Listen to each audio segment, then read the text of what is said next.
రాష్ట్రాల్లో ఉన్నటువంటి షెడ్స్ అన్నిటి కూడా తిరిగి రావడం జరిగింది.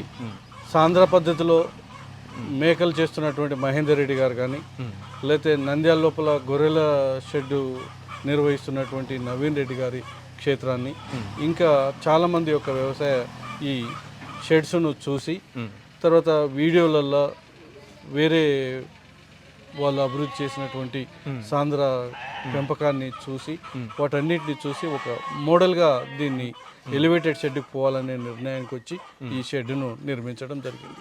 ఏం తేడా ఉంటుంది సార్? ఎలివేటెడ్ షెడ్స్కి నార్మల్ షెడ్స్కి ఏం తేడా ఉంటుంది? ఎలివేటెడ్ షెడ్లో ఉన్నప్పుడు గొర్రెలు ఆరోగ్యంగా ఉండడానికి అవకాశం ఉన్నది.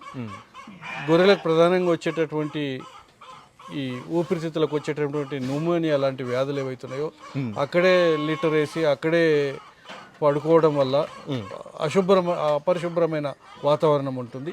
పరిశుభ్రమైన వాతావరణము, పరిశుభ్రమైన